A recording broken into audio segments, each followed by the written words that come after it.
What we have there, everybody, is a jackalberry tree on the way to Cheetah Plains. Now, a jackalberry tree in and of itself is quite an attractive thing, of course, but it is made infinitely more attractive by what one might find lying in the shady boughs of a jackalberry tree. And there is Tundi, daughter of Karula, sister of Shadow, and either very fat from a vast meal, or quite possibly pregnant. She would be about to give birth, if I'm not mistaken. Probably no, not just yet, maybe a month or so. She was mating with Tingana some time back, and there she is. Isn't that wonderful? She's resting in sweet repose. I'm just scanning the rest of the tree to see if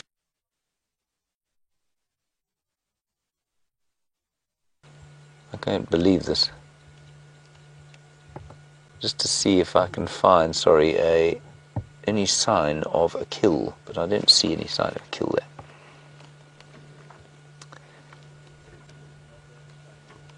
Now this is very embarrassing, everybody, but I have to confess to you that it isn't a jackalberry tree, is it, Viam? No. It's a Tamboti tree, isn't it? It does look like a Tamboti.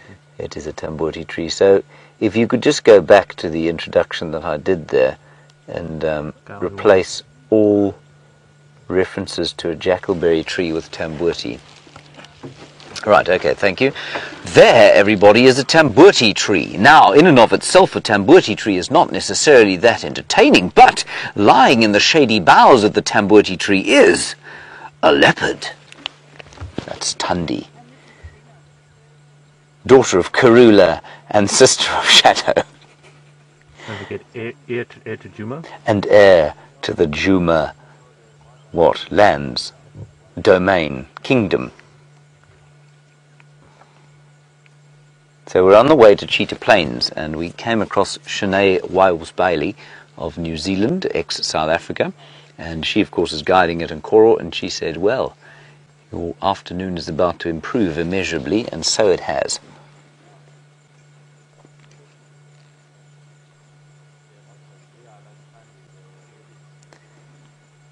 And as I was saying, she does look very fat indeed.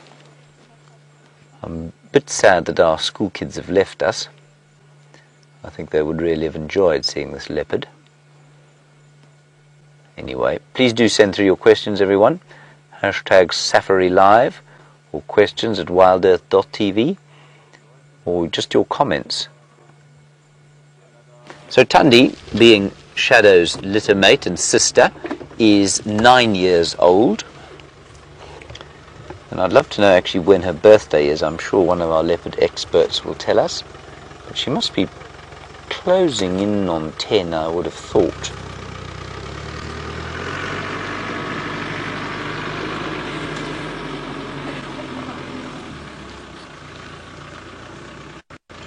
That's very special to see. The reason I got confused, I know that while we're looking at the leopard, the tree is secondary, but the reason I was confused by it is that it's so very big. And it's so big because, of course, it's growing on a termite mound, which is full of aerated soil and lots of nutrients from the termite dung that has been deposited therein.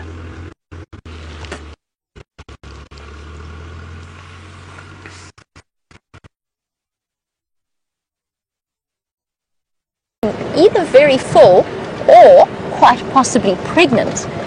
Now I'm just trying to do the maths quickly. When was Tundi mating with Tingana? You know, it might be exactly right.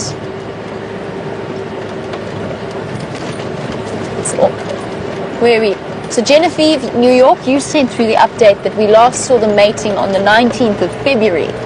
Now, if I remember correctly, we've just gone into the 1st of June, so we've got March, April, May, and the 1st of June. That would be pretty much spot on for a slightly late pregnancy. The leopards, depending, of course, on the individual, just like it differs with human beings, leopards can have a gestation period from around 95 to around 105 days. Just over 3 months, that would put it perfectly. Right now, she's probably, or she could well be, looking for a den site for her cubs. And the wonderful thing, I actually saw Thandi a couple of days ago, but I didn't realize it was her because we had such a difficult view. Again, Thandi seems to pick the black holes for signal, but she was right in the drainage line underneath Cheetah Plains Lodge, in fact right outside one of their guest rooms. And I didn't see her properly. All I saw was, as I drove in, she was sort of on the side of the vehicle down in the dip. I couldn't get a good view. I thought it was Nkanyeni that we were looking at, but apparently it was Thandi, and she was looking particularly rotund from what I could see. Caught out by a hyena track. Just keeping fingers crossed that it was a leopard. So Brent's asked me to check Zoe's Road. So that is where we're heading, to see if Shadow didn't pop out somewhere there. We know at this point, having been following her for the last year, and I know some of you have been following their stories for much, much longer, but from a personal perspective of having followed these leopards for a year now, we do get a very good idea of the routes that they often like to walk. Where did you go? Is there still one there? Oh, there he's hiding. I see you. Unfortunately, it's right, obviously, facing straight west. There he is at the top there, in the center of your screen. A vervet monkey, and I'm not sure who was taken more surprise there, myself or the monkey, as we came dashing round opposite sides of a termite mound and encountered each other. Let's try and look at it from a different perspective, just because this angle's really, really difficult, straight into the sun. And now that it has settled in a marula tree, we're going to loop around and see if we can't get another view. Monkey's looking at me, kind of doing that very, very typical vervet monkey dance when they're curious about something. Oh, hold on. Somebody's making a run for it. I think it wants to find the rest of its troop. Over hop. Looking desperately around for the rest of its family.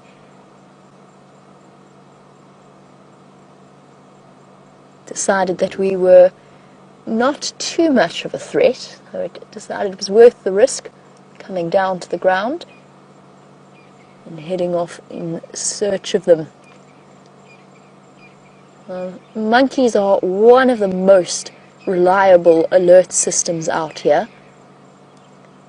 They have exceptionally good eyesight, and they do keep a very close eye out for a number of big cats. Peekaboo, we still see you there. I think let's go and investigate, see if the rest of the vervet monkey troop isn't just around this corner. It's very funny, this expression. Primates have such humanly expressive faces. Of course, you've always got to be careful not to anthropomorphize them too much, but it is very easy to do with a primate. Where are you going to go? I just see flashes of movement of little grey animals every now and again. There's one of you. Let us try and get a different view. Most of them have moved off towards a large marula tree and a termite mound. If I go any closer, they're going to dash off. But there you go. Now they feel that they're at a safe distance, and also the one that we were looking at feels more comfortable now that it has the protection of the rest of the group. Very common to see vervet monkeys foraging on the ground, but they do feel naturally much safer up in a tree. And that makes total sense. They're more agile than almost anything out here. And tree tends to be a safer refuge than the ground does. Not always the case though, especially if there is a circling martial eagle or another bird of prey. We'll be far more on the lookout and definitely looking for places on the ground to hide. But as herbivores, and they are almost totally herbivorous, they might chew on a piece of meat every now and again, maybe even pick up an insect or a tick. But the main portion of their diet consists of various plant shoots and leaves, berries, different types of fruit, and even the rhizomes and the hyphae. Oops! That was so cute! It was chasing a butterfly. Oh, I think it might have caught it, you know. Having me just discussing their diet and talking about the plant species that they eat, that monkey promptly set out to prove that animals don't read the textbooks and therefore don't always do what you expect them to. And you know, I think that monkey really did manage to clutch that butterfly in its hand, and then it ran off behind the termite mound to munch on it. That's a first for me on these live safaris. They came to pay us a visit this morning, hanging around the campsite, investigating, trying to see whether we had been remiss in closing the storeroom door. Now, trust me when I say that the last thing you want is a troop of monkeys getting into wherever you store your food, or indeed a troop of baboons, which can be equally bad, and they tend to be a bit more noxious smelling. But a troop of monkeys is bad enough. They tend to be exceptionally destructive and very, very good at getting into anything they want to have. Now, unfortunately, it seems as though James has had to leave Tundi in order to find a place where he has some signal. However, he's moved on to Cheetah Plains, so let's find out what is happening there.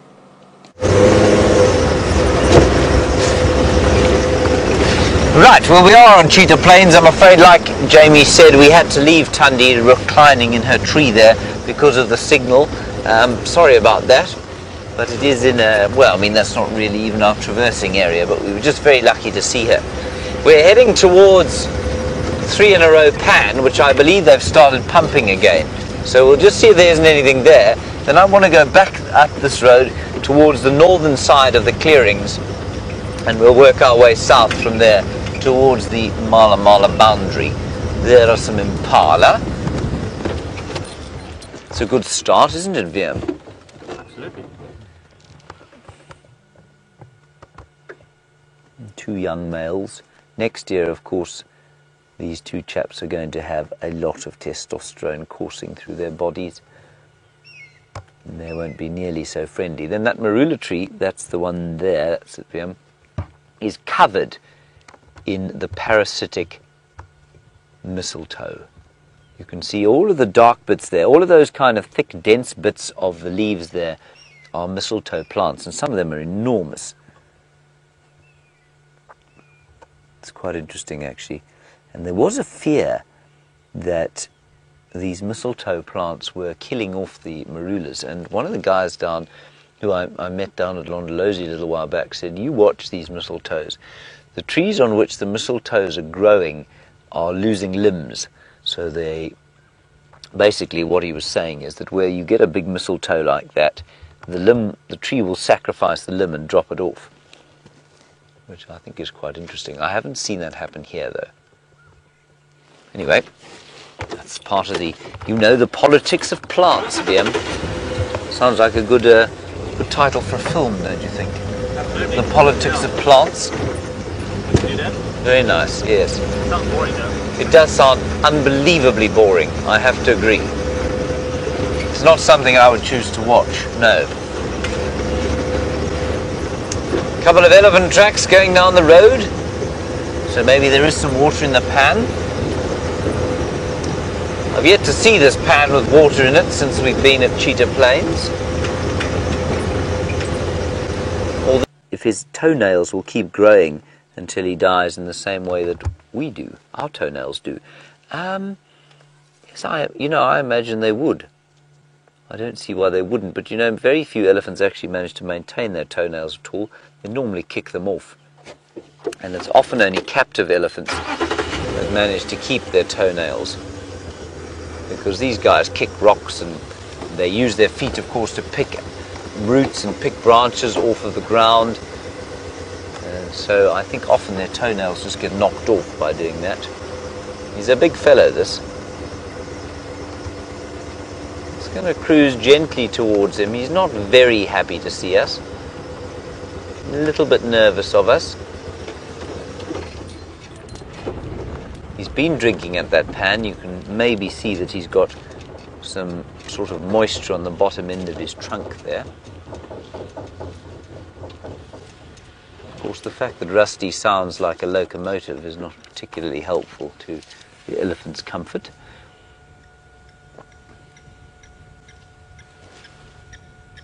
There, that's much more peaceful now. He's huge, you know. He's probably about 30 years old, maybe 35, standing about 10 feet at the shoulder. He's probably about 5 tons, 5,000 kilograms, or 10,000 or 11,000 pounds. So just roll forward gently.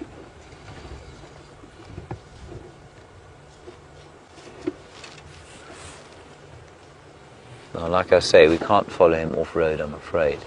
So I think given that he's a little uncomfortable, we'll just watch him disappear off into the bush there.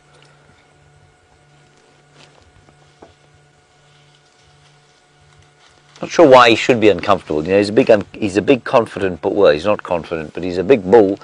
He's got nothing to worry about.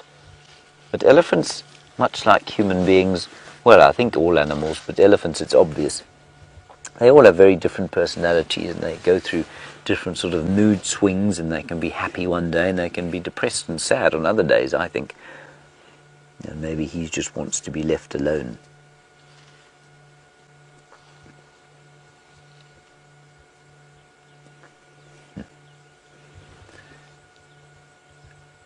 Very lovely afternoon here on Cheetah Plains. It's still warm. The sun, of course, is now heading towards the horizon, but it's by no means cold at all. It's a very pleasant temperature, and the light is just turning that perfect golden afternoon colour. I'm going to give him a few more minutes and just see if he doesn't come out into the open. But I don't think he's going to. I think he's going to disappear off into the bush. Yeah, there he goes. Bye-bye, old fella.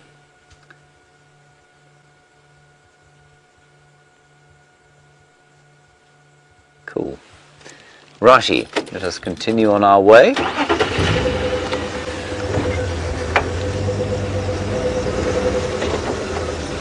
Keep an eye out for tracks. Brent did have tracks of Quarantine around here the other day. Quarantine, of course, the 3-year-old male leopard.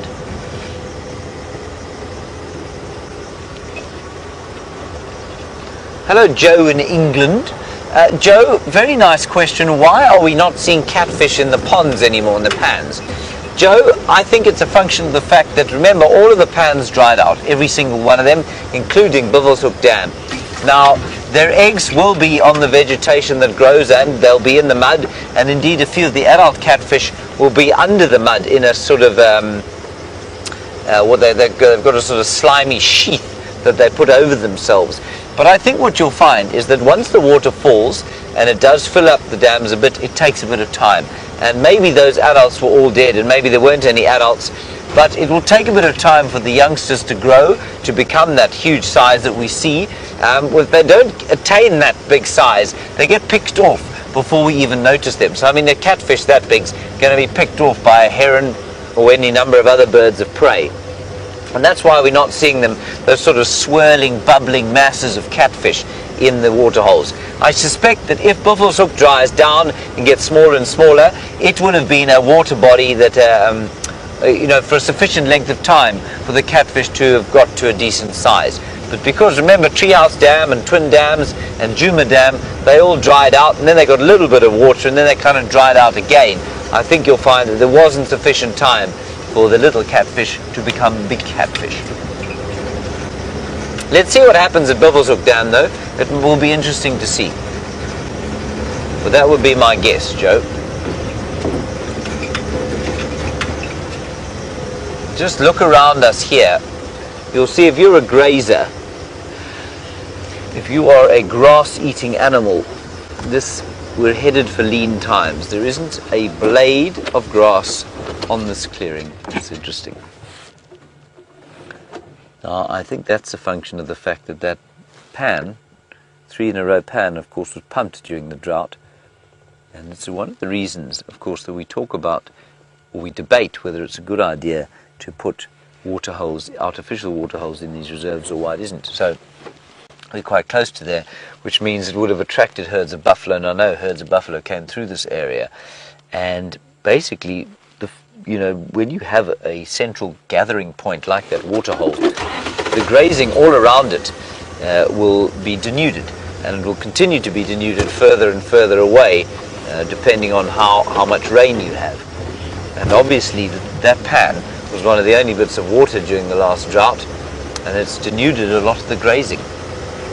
It's totally normal that should happen, but it does mean that we're in for a difficult time here.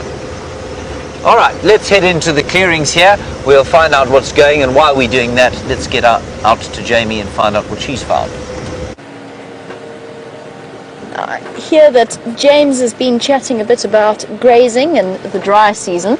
Well, I've just had to duck around a buffalo thorn tree that the elephants have pushed into the road, and there's a huge amount of elephant destruction around at the moment. They're relying very, very heavily on the trees, and the trees, of course, are what is going to get a lot of these amazing animals through the next few months. With their root system and their access to water, they're going to be absolutely essential. What we're doing, unfortunately, the elephants, as they've been through this area, have made tracking exceptionally difficult. Brent is still out searching for any sign of shadow. We're starting to run out of light. We've got to hope that we get her in the next few minutes, maybe in the next half an hour or so before the sun goes down. Because as you know, if we do see her and she has her cub with her, we absolutely cannot spotlight her. And the reason I'm bringing this up now is we had such clear evidence with that yesterday on the sunset safari. Now, yesterday we had Tingana for the first time in ages, a spectacular view of him up in a marula tree with the setting sun. And there were a couple of alarm calls from impala, and the next thing a hyena came trotting onto the scene. Now, for a big male leopard like Tingana, one hyena is not really a threat, particularly when he was reclined up right out of its reach. But of course, for a female leopard like Shadow with a new cub, she wants to keep it as far away as possible from any hyenas, and we don't want to add to that. And hyena do occasionally follow spotlights, and they do occasionally follow vehicles at night to see what they're up to, particularly if they've been brought into the area by alarm calls. And what's the first thing an impala does when it sees a leopard? It starts to bark. And that's 2 days in a row, actually, we've seen hyena following alarm calls. So that's why we won't be spotlighting her. If we do happen to find her, and I'm really hoping that we will, because Brent said he had fresh tracks from somewhere just before the start of the sunset safari. And I'm sure that she's in this region. I've come a little bit far east for her territory, but you never know. I've yet to work out, well, we've yet to see Shadow's new cub, so we have no idea if it is a male or a female. But that brings up two questions. How others and be dependent upon them? The reason that I say that the sex of the cub matters is because Chitra, it depends on whether it's a male or a female, how long it stays with mom. It's actually, interestingly enough, the males that stay with their mothers a little bit longer. You're looking at around 1.5 to 2 years for a female, whereas male leopard cubs have been recorded to stay with their mothers up to close to 2.5 years at times. That, of course, is dependent on whether or not she goes back into estrus and whether she mates and falls pregnant again in that time. Because she's not going to care for her leopard cub once she has a new set of cubs. She might tolerate it in her vicinity. She might not be aggressive.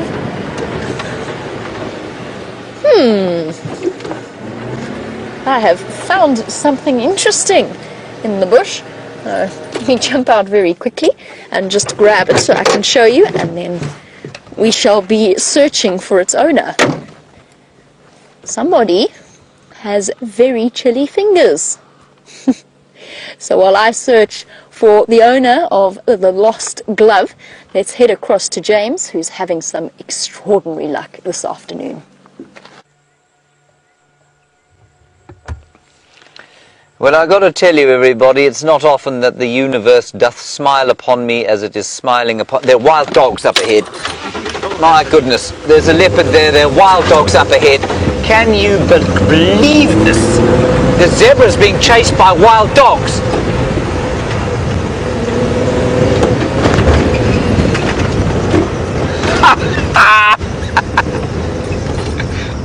Look at this. There's the leopard. I've lost the leopard. Can you see the leopard? Yeah, I'm still trying to figure out what's going on here. Oh, there it is, the leopard. Okay, I can see the leopard. Let's just go up here. This is unbelievable.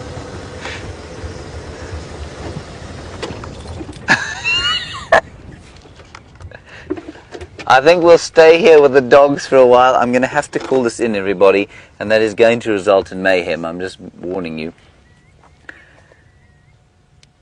Stations located pack of 3 wild dogs at Cheetah Plains Pan. Also female leopard in a tree at the same location.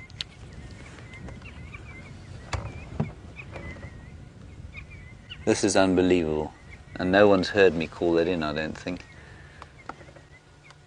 Oh, wow. Okay, so let's just enjoy.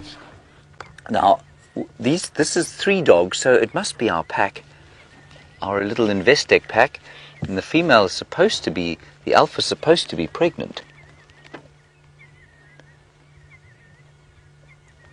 Well, neither of that lot are pregnant. One's male, obviously. Now, zebra, of course, can sometimes fall prey to big packs of dogs, but they won't fall prey to very small packs like this. And I'm just going to try and get sight of the female of the other one and see if it is the female and if she is pregnant.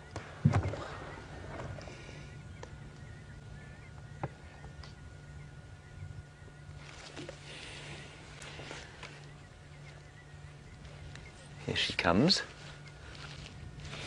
Oh, this is just wonderful. Isn't that beautiful? No, that's not pregnant, that's male. So I'm not sure who this lot is. Oh, this is too wonderful for words. Let's just reverse back, everyone, and savour this moment. We will come back to the leopard, I promise. I'm just going to call it in again. I can't hear anybody. Stations, I don't know if anyone's copied this, but I cannot copy anybody if you're trying to respond. 3 dogs at Cheetah Plains Pan, like I said, and a female leopard in a tree in the same place. Once you're within 400 meters, I will be able to copy you if you want to respond.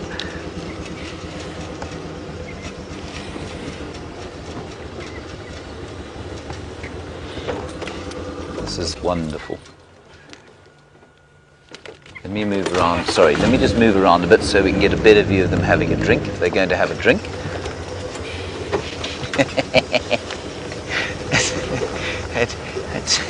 It doesn't rain, it pours.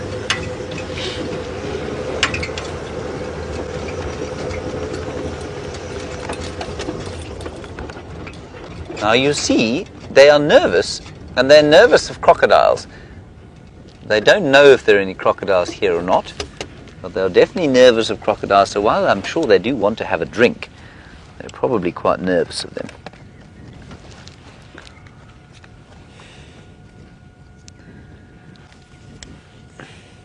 I'm just going to ask Kirsty to ask Jamie to call this in for Andrew and Mike. Of course, they, I think, are on Torchwood. They're at Cheetah Plains Pan, and I'm just going to ask her to tell Jamie to tell them.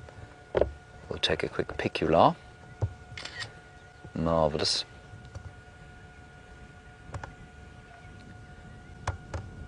See, looking in the water. I definitely think there's an element here of them being worried about a crocodile. Oh, this is fantastic.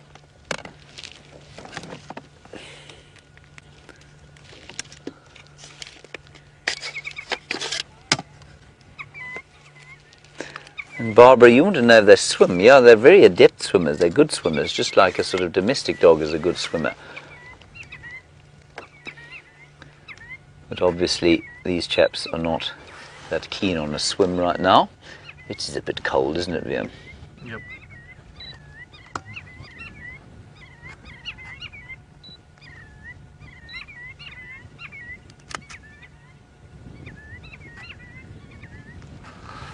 Oh, this is so special.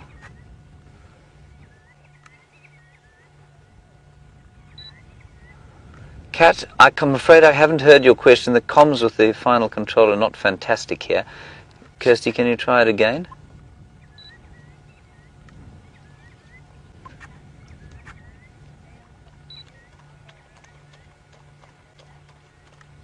You say the males have beards on their necks, Kat. Yes, they do a bit, don't they?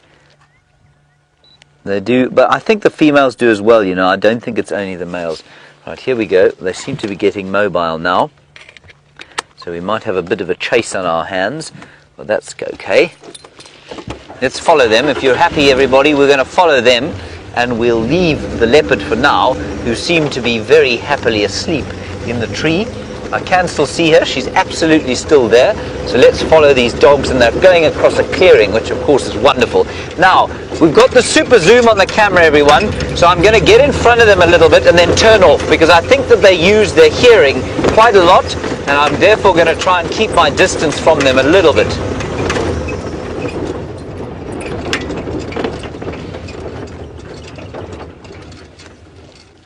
Let's give Liam a chance to actually take a decent picture of them running. Isn't that lovely? Look at their mottled fur going into the woodland there.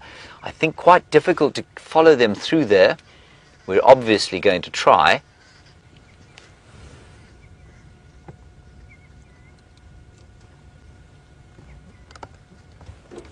I don't think I can get through that drainage. We're going to have to go down through here, everyone.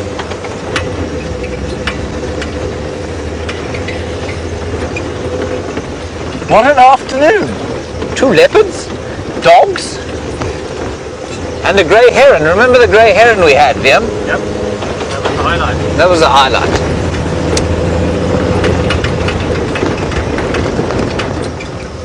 Well, there's another big clearing up here. Angel lady, you say 2 leopards, wild dogs, and you'd like to see a pangolin as well. I think you might be pushing it, but who knows?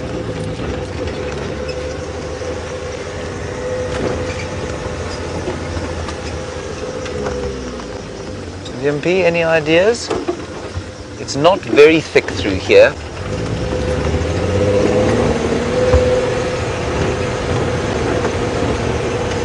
But it is quite thick through here. You got them? No, nothing to the right. To the right in the drainage. To the right in the drainage. Okay. Hold on, everyone.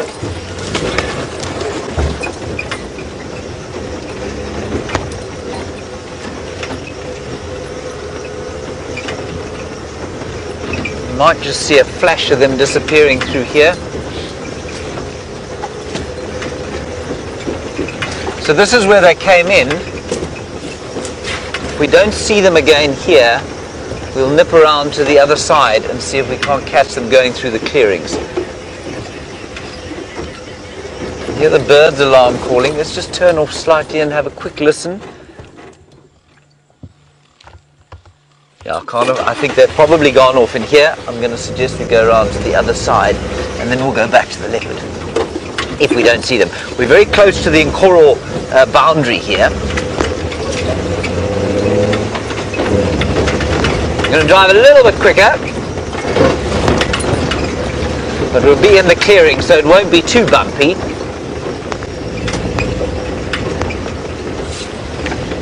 Hello Elaine, nice question. You want to know if they bark like regular dogs? They don't. They can make a barking noise. They can go sort of, oh, once, a bit like a kudu, I suppose, but normally they don't. Normally they twitter and they sort of chatter loudly, but if they are very alarmed, then they might bark, but only once, kind of an alarm bark. I don't know where these guys have gone. They've gone into this very thick stuff there.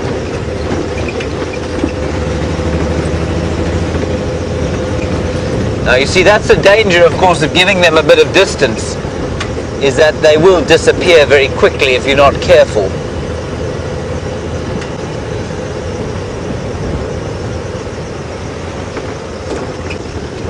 I can't believe how the greenery has disappeared from here.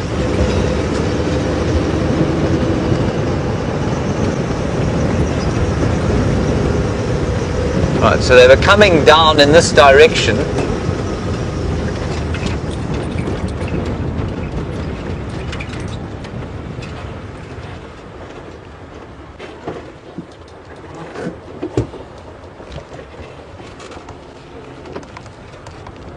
I can't hear them.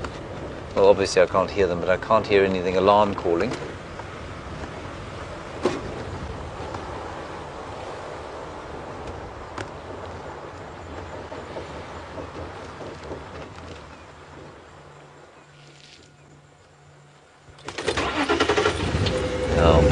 I'm reticent to go bashing in there after them, everyone. It is just the three of them, and they will be pretty much on the hunt now as the sun starts to set.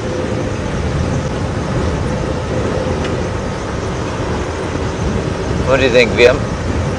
Back or forward? I think we go back. I think we do too.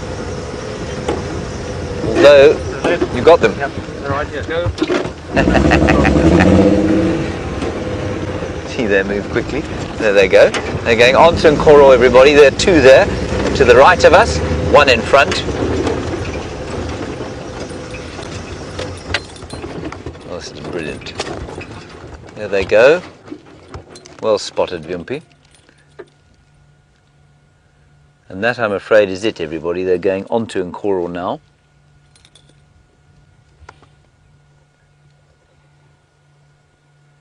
And as far as I know, all the Nkoro rangers are looking at lions on Hoffmans. Brilliant. That's not bad going, is it, Viam? Do you want to see a leopard? Yes, please. Should we go see a leopard? Let's go see a leopard. Find out who that is. Yes. I mean, I'm guessing in Kanyeni from the golden colour, but might not be.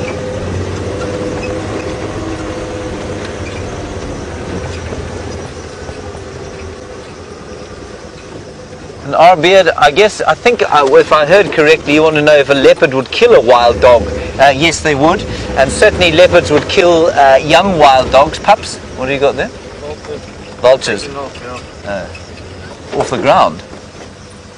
Yeah, but anyone. Okay, let's carry on to the leopard. There's too much going on here, everybody.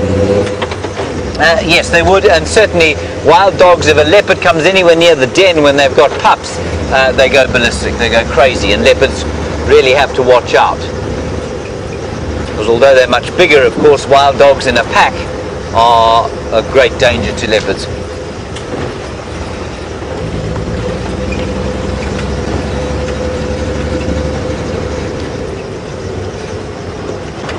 Okay, here we go. Peter, I can just copy you. We did have the actual animals of the pack. They've now headed north into Nkoro, just to the, I think it's to the east of what you call Kalkol. The leopard is still in the tree. We think we're going back towards that position now.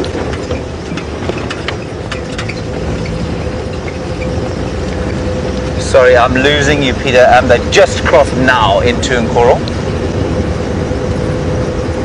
All right, let's quickly go across to Jamie and get an update from her while I deal with the radio.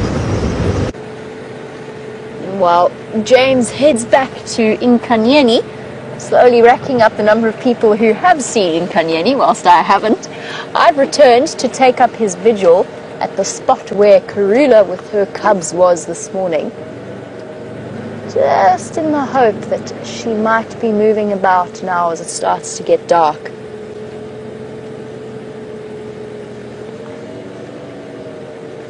Susie, you wanted an update on Karula and wondering whether or not she's been about.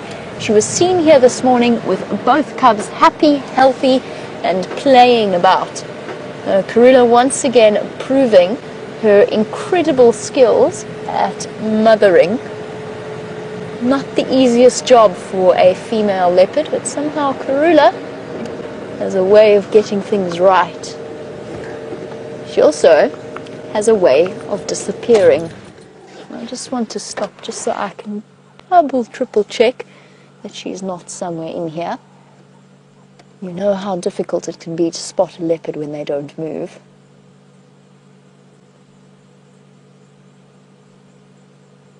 It doesn't look as though she is going to come out. She might have moved further into Little Gowrie. I think that's probably what she's done. I heard some birds' alarm calling a little bit further in, and that could well be at her as she moves her cubs a bit deeper in. She's returned them exactly to the spot where she one of the first places that she chose to den them on, which for us was a very strange decision because this is a main road, it's a main access route, and yet both Shadow and Karula both decided to keep their cubs here. For whatever reason, I suppose just maybe because a good den site was made by the pipes that run underneath the road. I'm going to go a little bit up the slope just to investigate further on in case she's popped out further to the east of us. However, she kept them in a den site right here in this little culvert, which I guess is a good place to hide a little leopard cub. I think you'll probably find that her cubs are now far too big to be keeping them in there comfortably. Well, you never know with cats. Just like your domestic cats at home, the leopard's capable of finding themselves in the most interesting of places. Not today, however. Nope.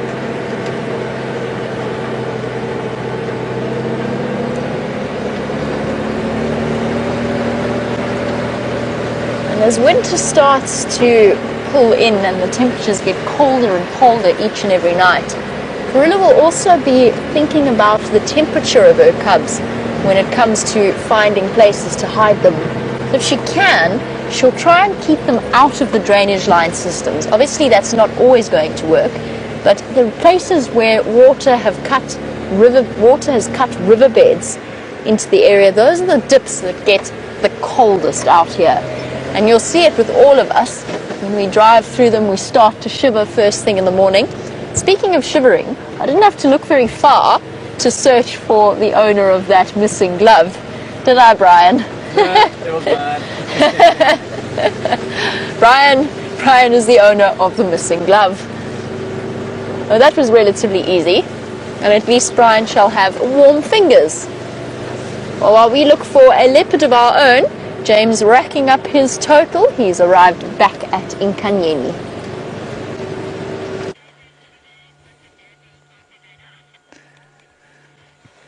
Stations, at least not. Sorry, I've been on the radio, everybody, and it's been really distracting. Okay, everybody, this is a 4-4 female leopard with that's a leaf on her bottom. I've never seen Nkanyeni before. I know Nkanyeni is a golden leopard. You can see how gold this leopard is with 4 spots on each side. And Raisa, you reckon that this must be Nkanyeni, and it must be. 4-4 female leopard, golden color. She's just stunning. She did have her head faced towards us. There we go. It's so exciting to see a new leopard, and I guess very distinctive, those two sort of very wide, almost eyebrows from which her whiskers come. Now, where are her babies? I forgot, of course, that she's got little babies.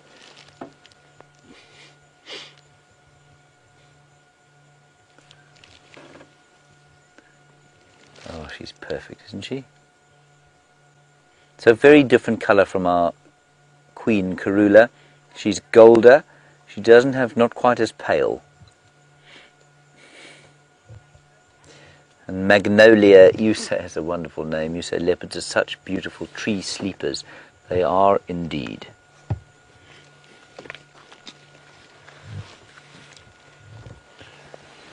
Shall I take a picula, Avion? Are you going to trademark that? Picula? That term, yeah. It is my trademark, yeah. No one's ever allowed to use it unless they pay me $1 million. Sounds reasonable. I think it's very reasonable. I must confess that the picture you're achieving with your camera is infinitely better than the one I achieved with mine.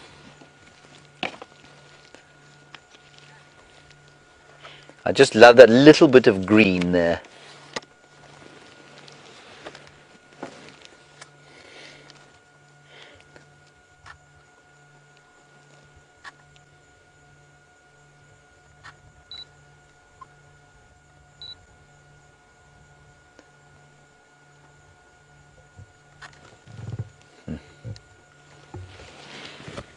Isn't she lovely?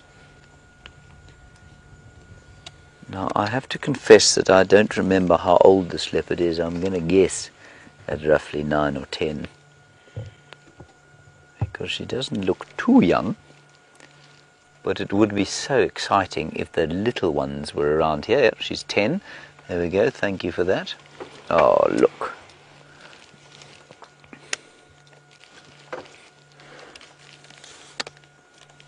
I'm just going to have to call this in again, of course, everybody, but I don't think there's anyone actually allowed on this particular reserve too close by, so that gives us the sighting all to ourselves.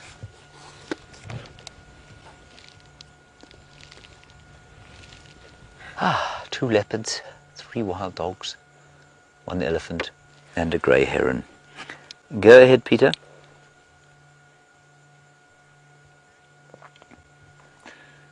Just trotting along, Pete. The station's relocated this female in the marula tree just to the south and west of Cheetah Plains Pan.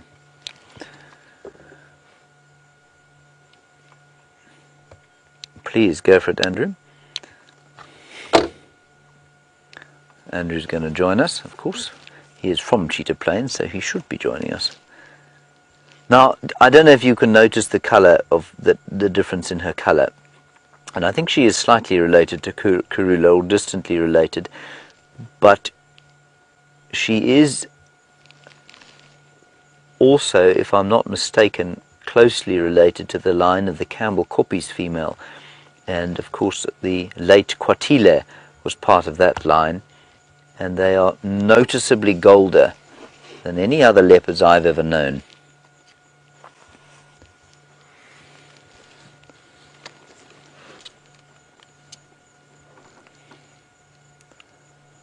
They have found the radio is going absolutely ballistic at the moment, and they've managed to find those the wild dogs, which is great.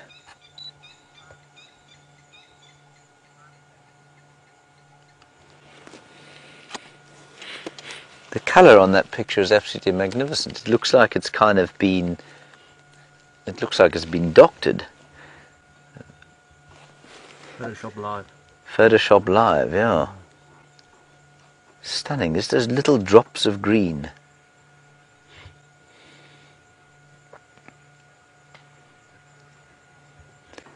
Now, where are your little cubbies?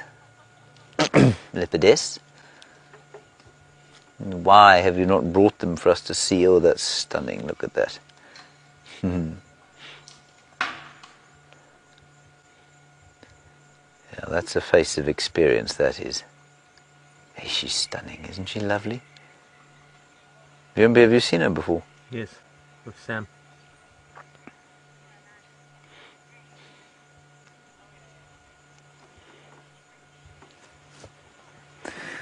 Now, Jean, you're in North Carolina, not the Jean that I know personally in North Carolina, but we've had that discussion. You say, does it look like she's eaten? Because she was stalking yesterday in Parlour with Brent. Difficult to say. I would say that her belly does look relatively full, you know. No, there we go. No, it doesn't. I would say she has not eaten, Jean. Here we go. Ah, wonderful. Just gorgeous.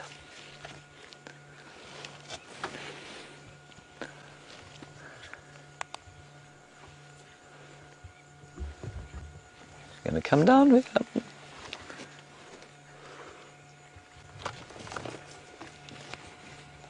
She's small, hey? It's about the same size as Karula, I'd say.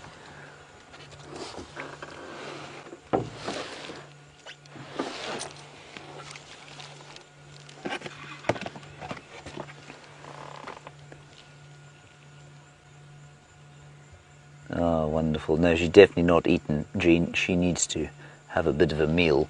I think she'll be worth following for a little while, simply because I think it's quite likely that she'll... Well, no, you know what? I don't think she's going to go towards her cubs. I think the cubs were on Nkoro yesterday, and if she's looking for something to eat, then she's not going to go towards them. She isn't going towards them. She's going due west. So let's follow. There are some fairly nasty zebra wood trees here, but we'll try and get over them. There's Andrew.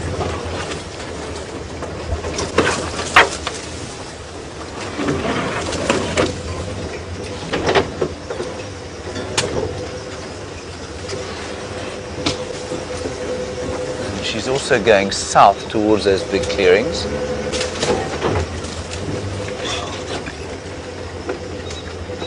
Ah, now, Zafari, you want to know when I said a 4-4 leopard, you want to know what on earth I'm talking about. What a very good question. It's her unique spot pattern above the nose. And what we'll do is we'll try and get a picture of her. We're going to stay just a little bit behind her because she looks like she might be trying to hunt. But she's got, on the left-hand side, just above the whisker line, 4 spots. And then just above the whisker line on the other side, she's also got 4 spots.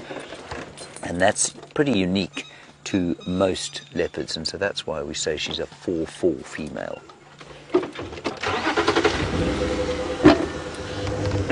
That's a kind of traditional way of identifying leopards, but I mean, of course, they do have completely different spot patterns all over their bodies. So like Karula's got her wow written across her forehead, and many of our experienced leopard viewers have picked out different kinds of markings on all of the leopards that we see.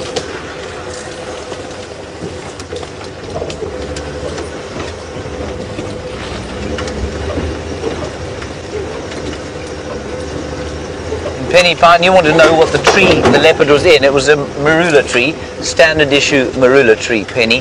Ooh,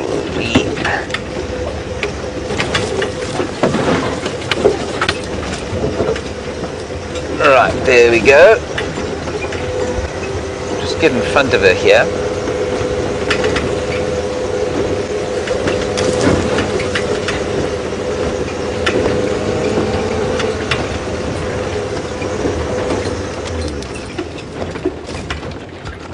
Sorry, VMP, I'm going to just ease over here. And there she is.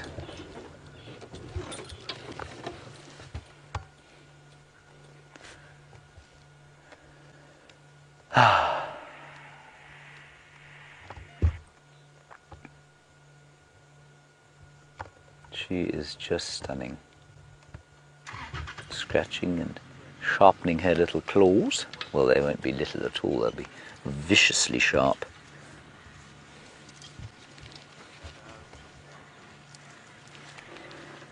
Is she coming this way? Nope. Just maybe thinking about marking her territory. I'm unsighted at the moment, so you'll have to tell me. I'll just watch the screen, never mind.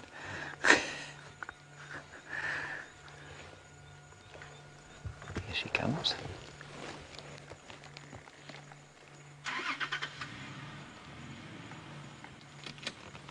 Peculiar video coming.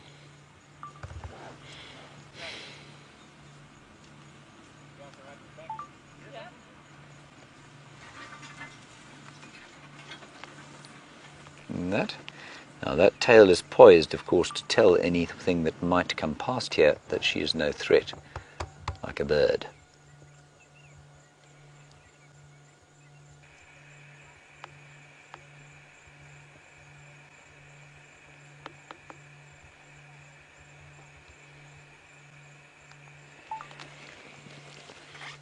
Now, I'm afraid, everybody, I cannot hear Kirsten at all. She's just coming through. There's a lot of static. So I know that there are some questions, but I'm afraid I cannot answer them at the moment. VMP? We're going to go straight through here, I'm afraid. Watch your heads, everybody.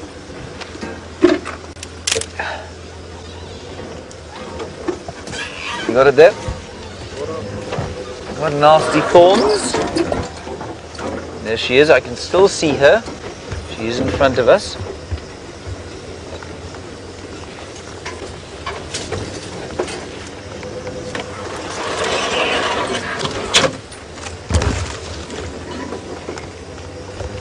She's just through there where Viam's showing you. She may have spotted something.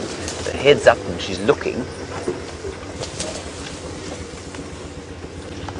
There's a very thick drainage line through here. There she goes. Yeah, she thinks she may have spotted something through there. Maybe a duiker or a bushbuck or a nyala in this kind of thick drainage line area. You can see just in front of her is a depression. And the depression, of course, has a lot of thick bush in it, where something delicious might be hiding.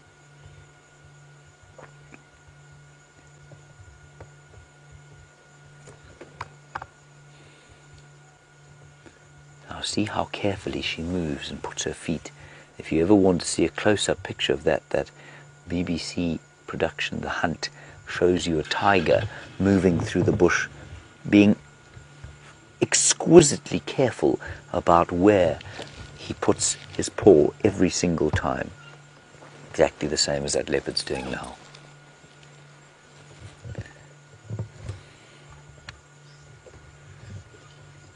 Now, just to give you an idea, I mean, we've got a substantial zoom lens on this camera. She is about 40 meters away from us. That's about 140 feet or so. And you can just see why binoculars on a safari are so absolutely crucial. I think she spotted something through there. I don't want to move just yet. There she goes.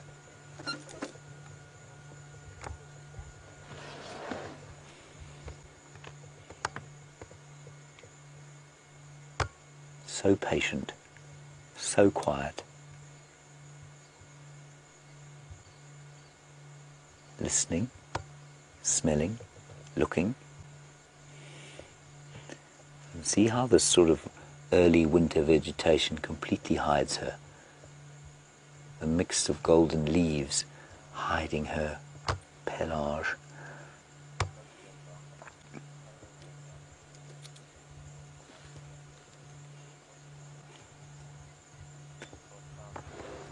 You see how she's hunkered down? See how she's stuck her shoulders out? Okay, let's move. Marvellous. This is incredible. What a brilliant sighting. I love this camera. I think it's fantastic.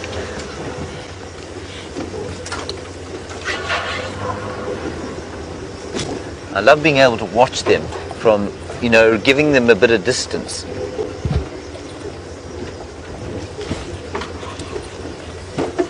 There she goes.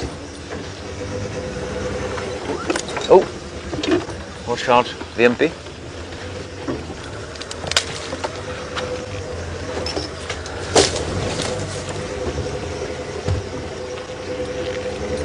It's not too thick to move in here yet, so we'll just keep going.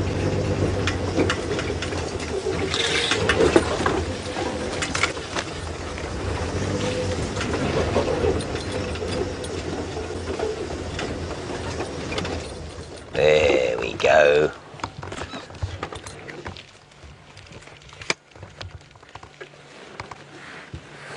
beautiful?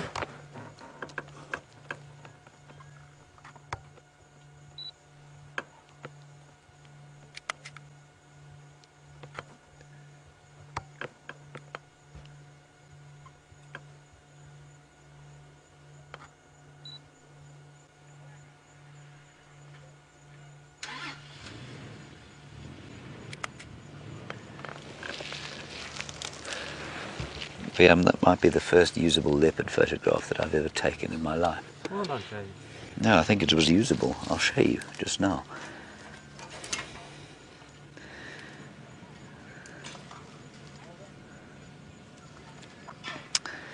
Nicole, you're in Texas. A very nice question from you. You say, what does her name mean in the local language? Well, I'm not entirely sure. I know that Gukanya means to light up. So Inkanyeni basically means the light. As far as I'm aware. I might be slightly off there, but I'm pretty sure that that's what it is. I'm just going to quickly ask Andrew how many people are coming to the sighting, because we might have to move out.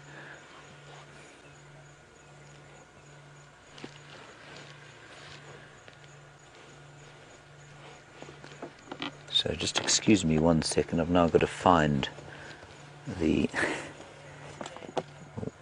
Where on earth is the radio? Oh, there it is.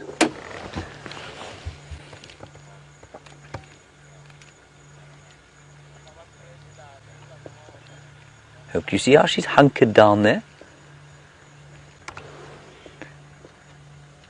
Andrew, is there anyone else coming to the sighting?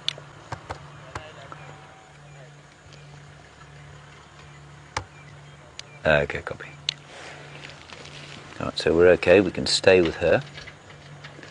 See how she's gone into the thick bush there? I can't see what she's looking at. Cedric from Arethusa is coming from the other way.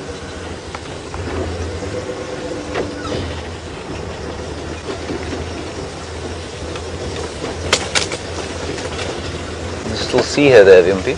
So it's coming towards the game path now. Towards this one? Yeah. So moving westward. You got it. Okay. I'm unsighted. Watch out for this, everybody. Zebra wood. Very nasty forms. Glad we've got Rusty's tyres in here, I must say.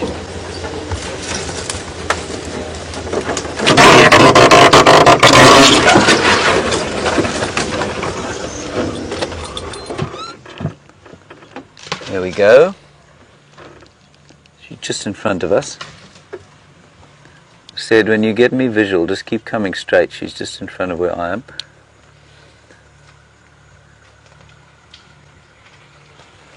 Yeah, she's just moving down the game path now, everyone.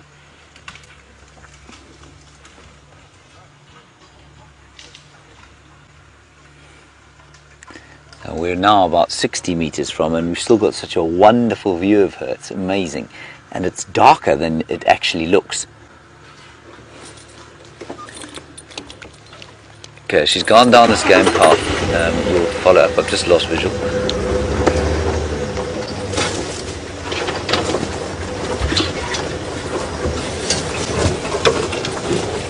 Yeah, I said she's still on the game path.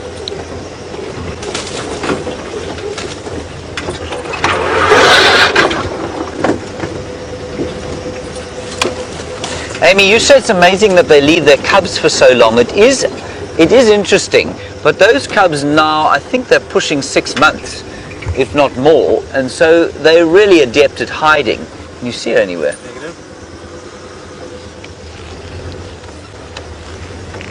They're really adept at getting away and hiding. There she is on the termite mound. On the termite mound, that's it. There we go. So Amy, they're perfectly adept. You know, if there's a hyena or something like that, those cubs are perfectly big enough to climb and jump up into a tree and stay away from harm's way. So they'll be absolutely fine. But remember, she has to eat. Her health must stay at tip-top condition if she is going to be able to look after them. So it's no good her kind of nursemaiding them if she doesn't have anything to eat.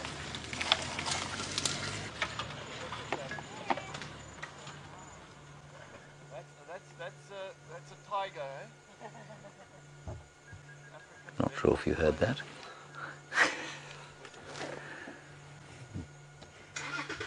Now, leopards, of course, will often use termite mounds as vantage points in the same way that cheetah do.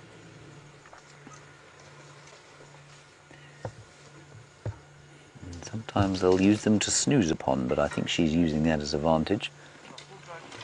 We'll try and stay with her for, I think, another 5 minutes or so. Because we've had such a wonderful sighting, I'm not going to put a light on her.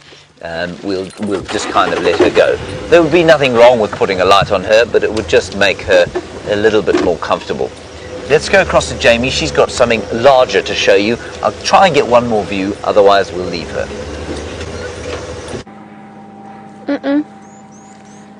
There's a good boy. You're going to come past nicely. No, you're going to come show me how big and scary you are. Yes, do a sideways dance. It's very nice. You're a very good dancer. Yes, okay, big head shake. All right, boy, I'm not going to do anything. We're just going to sit here nice and still, let you come past. Yes, you're going to go pretend to eat that bush, and then you're going to try again from that side, are you? Is that how we're going to play this?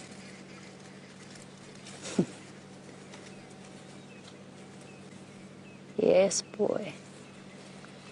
I wonder if you really want anything under there, or if that is just you pretending. I thought so. Yeah, that's what I thought.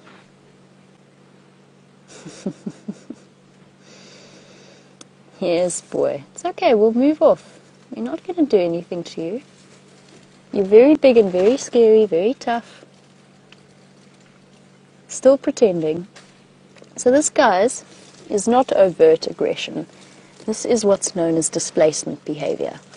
So it's a young bull, very young bull, just at the point where he's become independent in the last few years, following behind a breeding herd. And what looks like signs of aggression is not really. I wouldn't describe it as outright aggression or in any way threatening us. He's trying to intimidate us, which of course you have to take seriously. Never ever become blasé or imagine that you know everything. The reason I knew that he was just pretending to eat before was that's what elephants do, called displacement behavior. We didn't do anything to him. He approached us. He approached out of the bushes far away. And as intelligent as these animals are, sometimes they want entertainment, and sometimes the bulls need that ego boost. You're thinking about it again. Come on, boy. Off you go. There's some nice ladies to distract you. The more time that you spend with elephants, the better you start to understand their little behavioral idiosyncrasies, and you can judge how you're going to behave in those sorts of situations. Shame, now it's going to go cause trouble for that cow.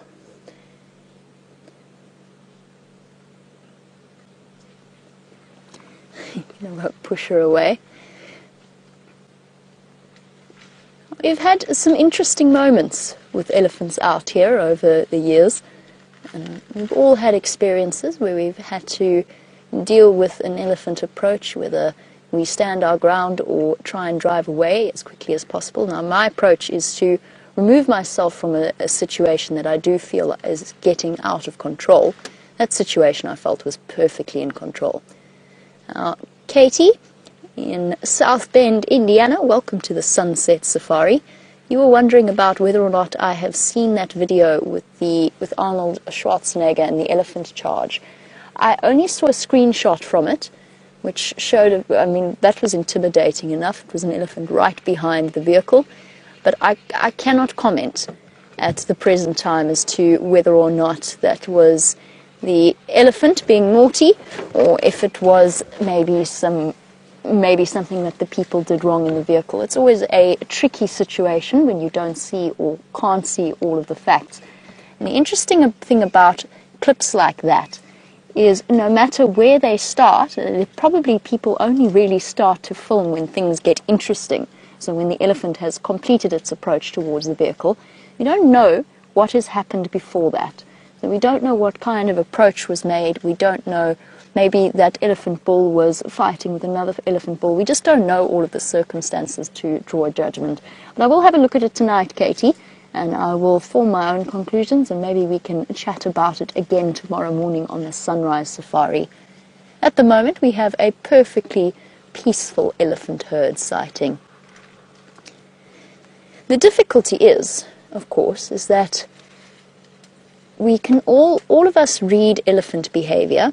All professional guides read elephant behavior. Sometimes we come to different conclusions. Most of the time we come to the same conclusion.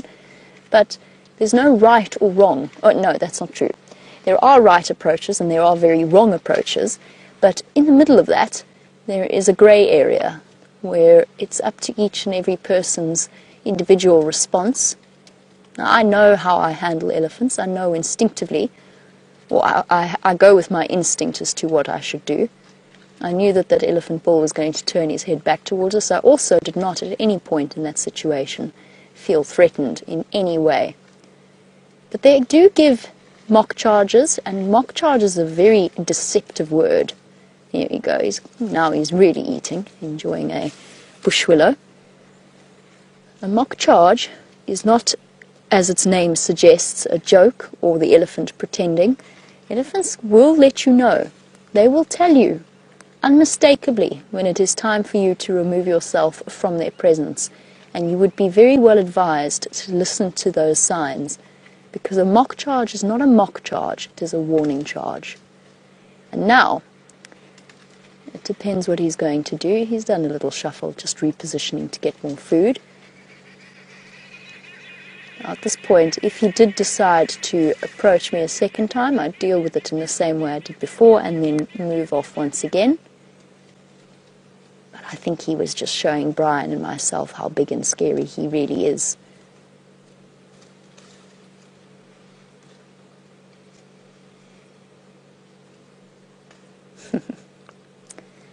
Pretending like he never cared about us to start with. As a young bull, he's also relatively not unrecognizable as an elephant, but his ears are relatively intact. But each and every single ear has a unique pattern of holes and nicks and cuts, even if they're really tiny on the edges of their ears. And as our elephant disappears off into the darkness, Corey, you were wondering about what causes those. The answer to that is that an elephant's skin, or the skin on an elephant's ear, is very, very thin, which makes it particularly susceptible to scratches and nicks from thorns. And then what happens is it gets a bit infected, and possibly even you get ticks settling on it, and that in turn eats away a bit more at the lining of the ear until they're left with a permanent etching or a permanent mark there. And that will never grow back. A flap is a flap for life in an elephant, and it's one of the ways that researchers identify the different individuals. And you'll find in scientific language you get all kinds of descriptions, like a cup notch and a V notch in the middle of the ear, the top corner of the ear, the lobe of the ear. And all of those together will give you an elephant identification strategy that is unique as the spots of a leopard. Looking at Nkanyeni with her 3-3 spot pattern, and you've got that comparison there, and that's how researchers will identify the different individuals. It's something I spent, it was a 4-4, it's a 4-4 spot pattern. It's something that I spent hours and hours and hours doing in the job that I used to work in before that, was sitting with the elephant herds, taking photos, because it was a closed system, which meant that we knew each and every single elephant and each and every single elephant herd, taking photos, finding their individual marks, and it's not easy, because an elephant herd, when they walk up to you, doesn't very kindly go, okay, here, take a picture of my left ear and now my right ear of the same elephant. A bit more tricky than that. They kind of intermingle, make life more complicated than you might expect when you're trying to identify them. So we had some interesting and frustrating times at times, zooming in, peering at minuscule holes of an elephant's ear. Now, as a daytime animal, I'm not really going to be spotlighting our elephant herd. Most of them moved off into thick vegetation anyway. So let's head back across to Cheetah Plains and back onto the back of James Hendry's vehicle. I'm just trying to find my spotlight, everybody, so that we can see more leopards. It's here somewhere. There we go. Oh, it's just attached to an earpiece. Never mind. We'll use my superb spotlighting technique. Liam was just very kindly complimenting me on my spotting of that leopard today. Of course, it was simply blind luck.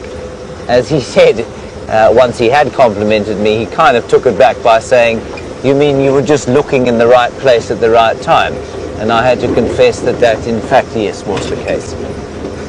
I said it was the finest marksmanship. You did. You said it was marksman-like spotting. Yes. I'd like to think that, but there is a piece of me deep in my heart that says luck played largely into that. Anyway, so it goes. We're going to head back towards Djuma now, and we are going to see if we can't spot Tundi again on our way out. Why stop at 2 leopard sightings when you can have 3?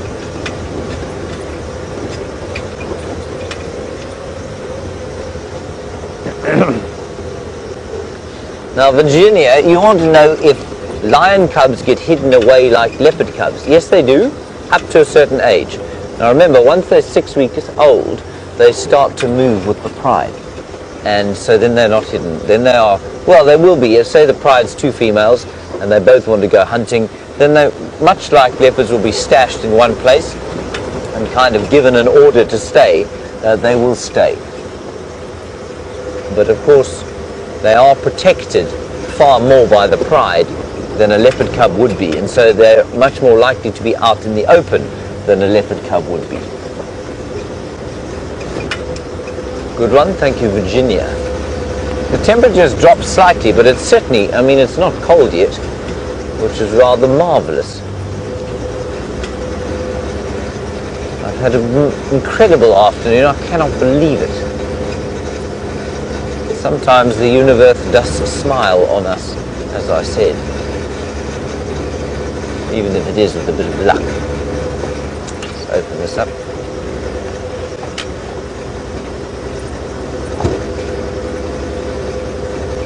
Book Diva, nice one from you as we go into the night time. You want to know if using a laser pointer is a no-no in the bush. Book Diva, no, it's not really. I mean, yes, it is to point out animals. Absolutely, it's not ideal.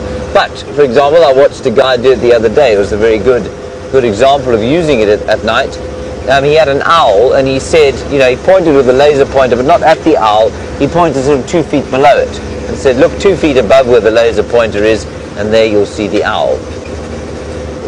And that's precisely what we saw. So no, it's not completely taboo. There is a bat flying in front of us, but I don't think we're going to try and track it. You don't want to super zoom it, Liam? I would like to try. Please don't.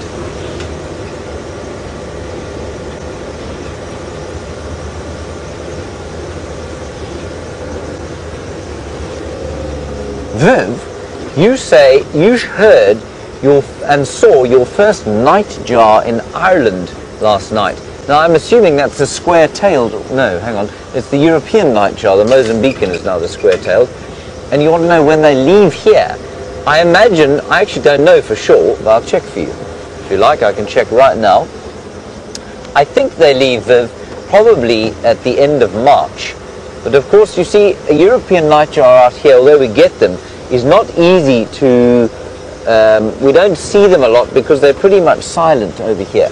They don't make a big noise. Let me just go back. I will tell you precisely when it leaves.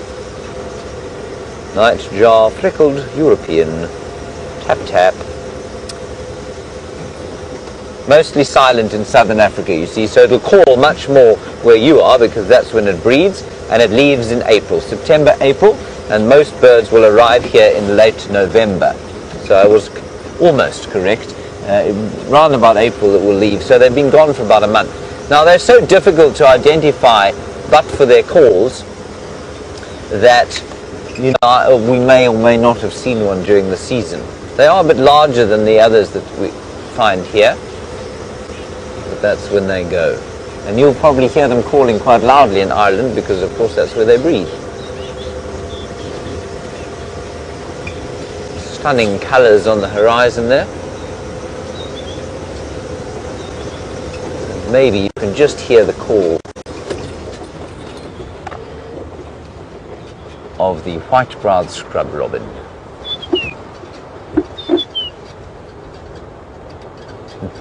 James Richard, you say, let's see if I can add a nocturnal creature to the long list of incredible sightings we've had today. Well, I shall do my level best, James. Perhaps a chameleon. Lovely circle, that would be nice. I suppose the two cats I have to see here still are caracal. If anyone from the Wild Earth team has seen current Wild Earth team has seen a caracal yet, and an African wildcat, which Jamie seems to have had a magnificent sighting of the other day. Have you seen one here, then? I saw caracal. Yeah, no, wildcat. I saw the Jamie. With Jamie. Oh, lucky you.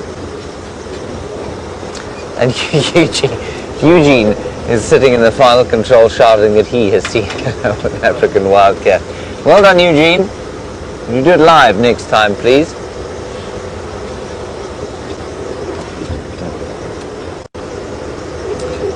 Right, we might lose signal here, but I think the last time I went through here it was fine, so it might be okay.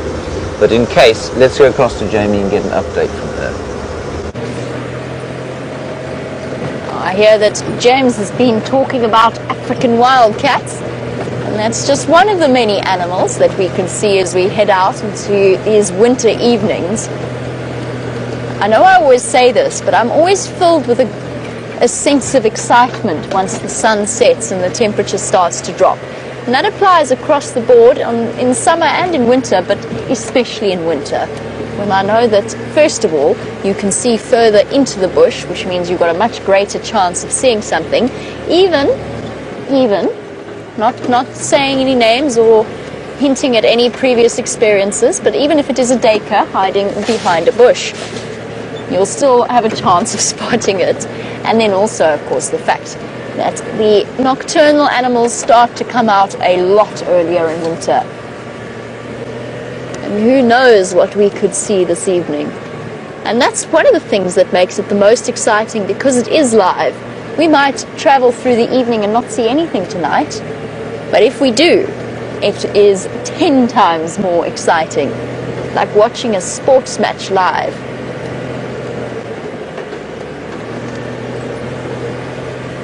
And then, of course, there's always the leopards and the lions wandering about as well. Brent is now headed for home. It's much too dark to be out tracking. It's to a point where you really do have to call it a day out here, or run the risk of injuring yourself in some way.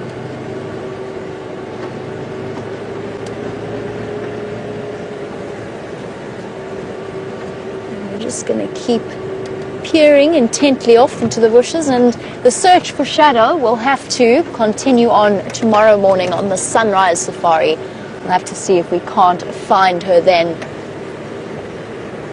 I have a suspicion she's going to start heading back to an area where she's a bit more comfortable. She spent a lot of time in Hoffman's.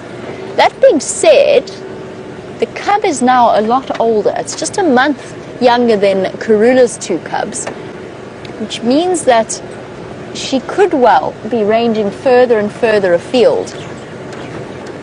And there's always the possibility that at some point tonight, Karula's also going to cross further north and come back to Djuma. We'll just have to keep our fingers crossed. Not that you've really had a difficult time when it comes to leopards today. James has had extraordinary luck this afternoon. 2 different leopards and wild dogs. Very, very chuffed for him, particularly in that gorgeous setting of the open area.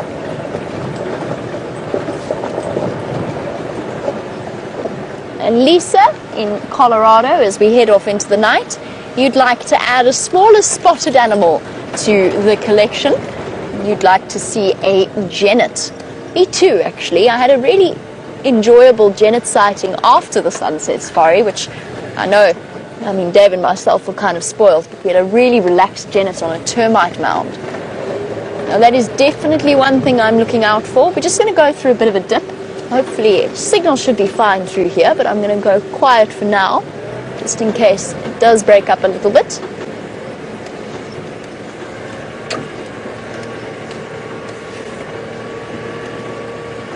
Seems okay. There is a something, and I suspect the something to be a nightjar. I'll have to go forward, I think.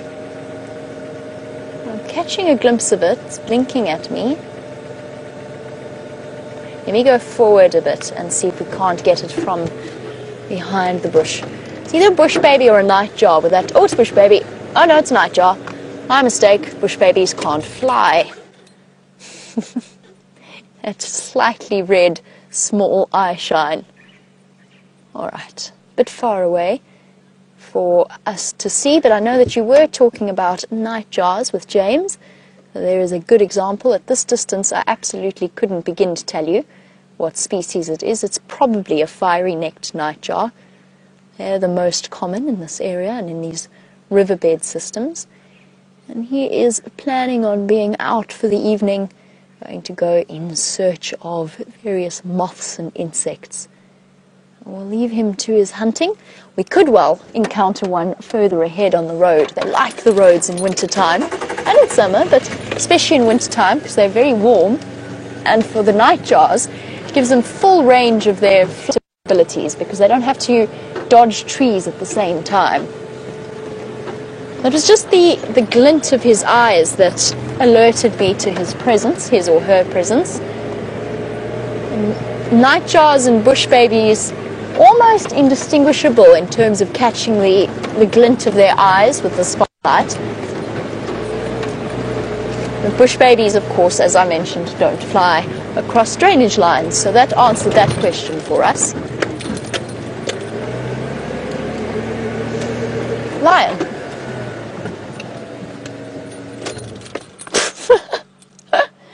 Hello, girl. You were very unexpected. Do you know, I promise you probably won't believe me. I was just about to say to you, there's a missing lioness. I promise you that was going to be the next words that came out of my mouth. Well, she was pretty unmissable, sitting very kindly on the top of a termite mound. Hello, girl. Are you the missing Nkuhuma female? Or the rest of you on the other side of that termite mound? That was a pleasant surprise. See? That's what we love about these live safaris. Oh, snapping up a moth. How cool is that shadow on the bush behind her? If I could just hold the spotlight still enough. Kind of got the shadow of her behind. That's really pretty.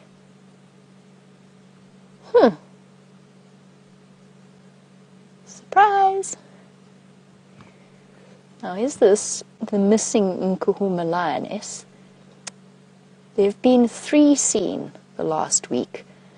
One we know is off denning little cubs in Torchwood, but the other one disappeared about a week ago and we haven't been able to find her.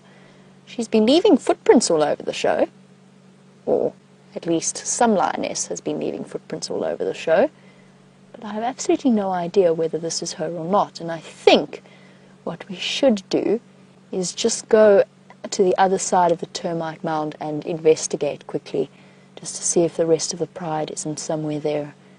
And then maybe we have located her. Hey, girl? Thank you for that.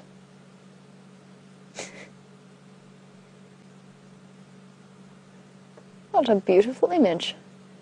She timed that very, very well. Okay, let's go and just have a look around the other side, because I'm dying to know whether or not this is the missing female or not, and then we'll come back to her. Hey girl, please don't disappear. Yes, no, no disappearing. Yes, good girl. I feel as though we have an understanding. Hope we do.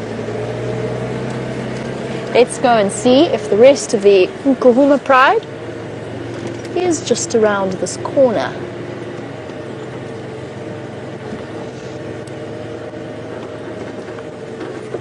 And the answer is no.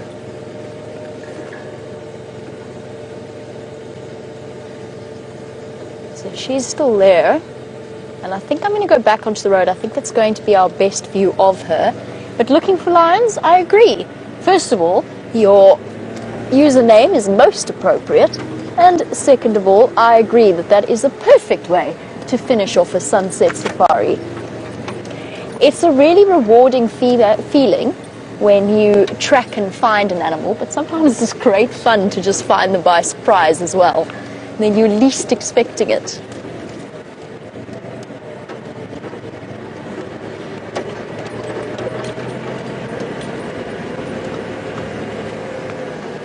A big girl.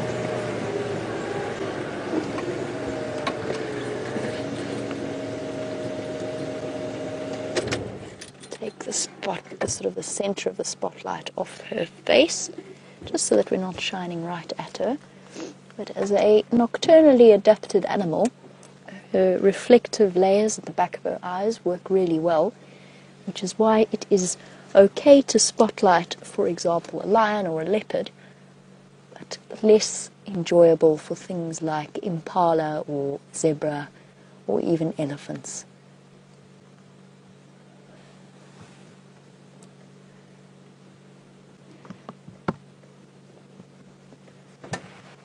And agreed, Monique, in London. I do think that she does look a little bit thin. Her hip bones and her vertebra visible to us. Not overly so. I mean, not that we need to be concerned about her, but yes, she does look as though she could use a good meal or two.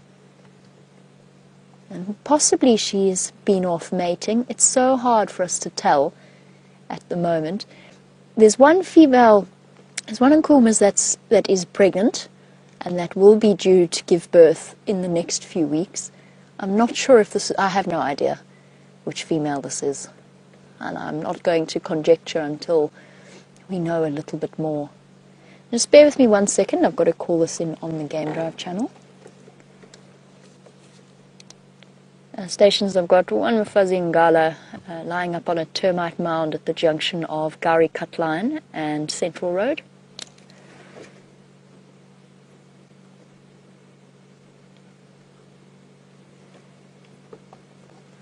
And lo and behold, we have it all to ourselves. Nobody wants to come and join us and our magnificent lioness in the darkness. Who have we got here? She's intently listening for something, and if we're really lucky, she might even call to the rest of the group. As last I heard, the other 3 Nkuhumas were in Buffelshoek, not far from here at all. So she won't be too far away from them. James has found not a night jar, but a bush baby this time. Let's go to him. Look, James Richard, there is a bush baby. Very sweet. Can you still see it, Wimpy? A little bit. Oh, you've got him there. This is a wonderful sighting. We just saw these eyes bouncing across the road, exactly like a gummy bear. And we didn't know what it was to start with. I thought it was the first sighting of a spring hare for the Sabi Sands, but it isn't. It's a bush baby, a lesser bush baby. Isn't that wonderful? We've managed to find a lion, which is just brilliant as well. I think it's disappeared there. I think it's pulled one. Oh, no. There it goes.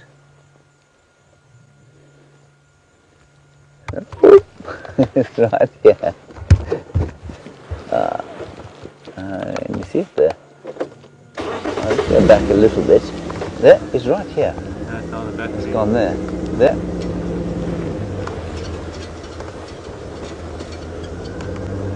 Now that's a tiny little thing, everybody. It's probably about 6 inches long, excluding the tail.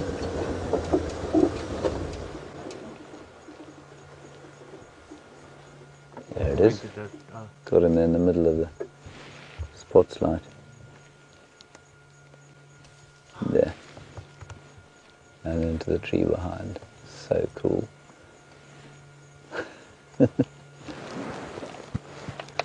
Alrighty.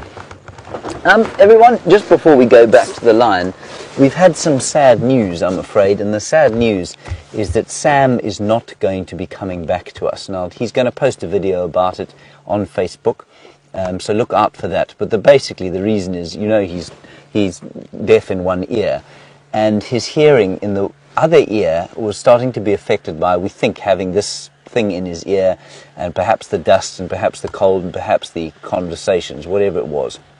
That ear started to close down, and the doctors have advised him that he'd be crazy to risk the hearing in that ear.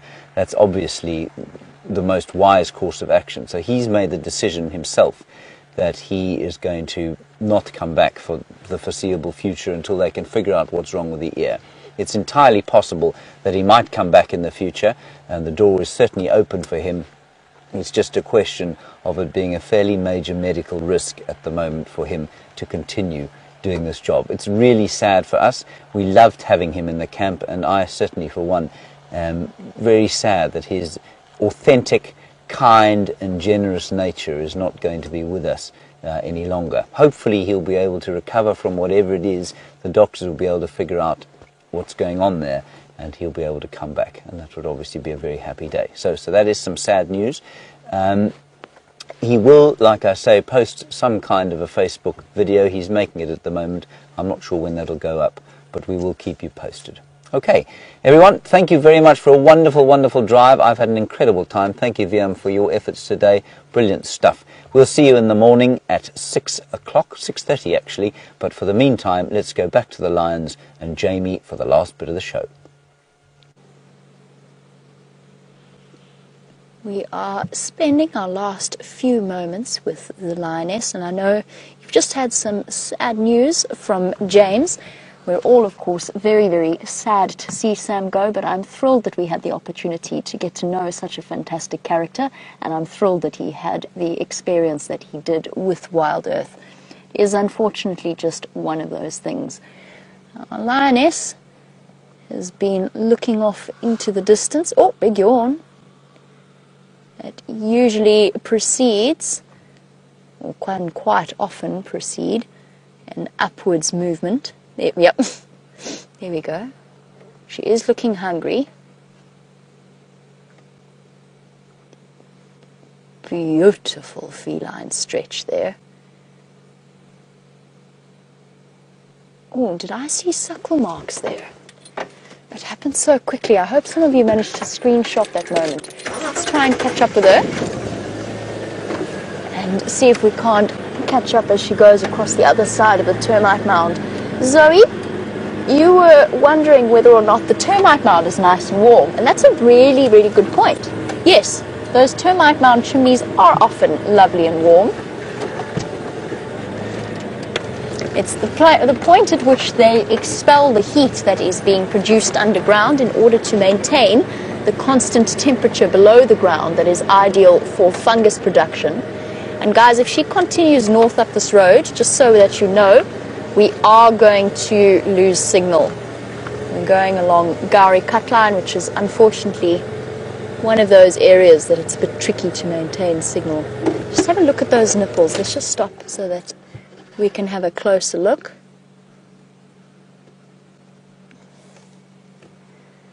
I think... Hello, girl. Oh, it's hard to tell if that's just a distended nipple,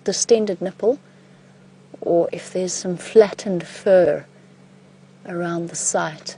I think that it might be. I think we might have a hungry mom. I'm not 100% sure though. It's just not quite clear enough for me to confirm that. But I suspect that those are suckle marks. She still looks like she's got quite a distended belly though, despite her prominent bones. We're going to try and stay with her for as long as possible, but what a beautiful sight to end off our sunset safari than with a lioness walking into the darkness.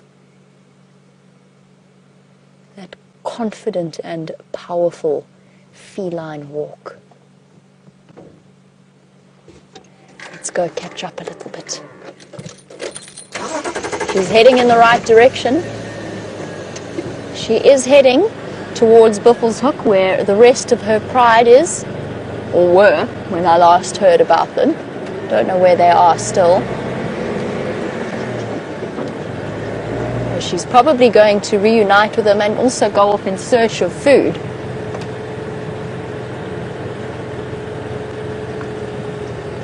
I was hoping that she might give us a chance to hear her call, because as Becky in Wisconsin would like to know, is there a difference between a lion and a lioness call? And yes, Becky, there is, and it's most noticeable at close distance to the animal. So it gets harder the further they are away, but at a close distance, it is relatively easy to hear. So when a lion does its roar, it does the sorry, I'm not as good as Brent at doing that. But then at the end of that call, they do a couple of sounds. Little soft, almost the ending point of that roar. Male lions, just change direction there. Male lions do that for far longer than females do.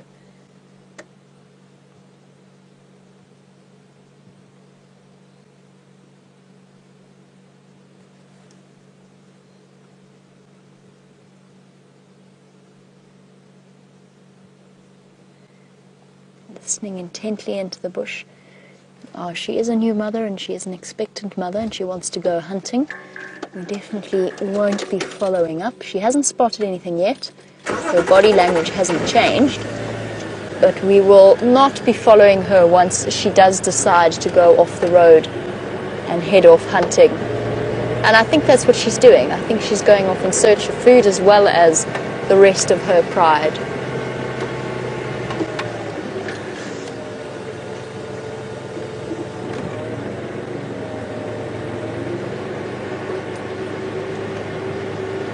Looking a bit grubby as well, like she's been lying down all day in the dirt. Big girl. Any trees? A lavatory out here. Oh, is she gonna call?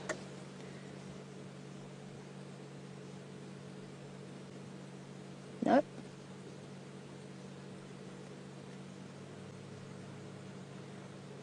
Brian, we are just about to be assaulted by quite a serious olfactory assault. Oof. Another big yawn. And I'm going to leave you as we come to the end of our sunset safari for the sighting to be for Sam, who is departing from Wild Earth. Thank you, Brian, and thank you to all of you guys across the globe. Brian, of course, doing some fantastic camera work as always, as well as to Kirsty and Jerry in final control. And we're going to enjoy the last few seconds in a sighting that Sam would have loved to be in, and watch her walk off into the distance.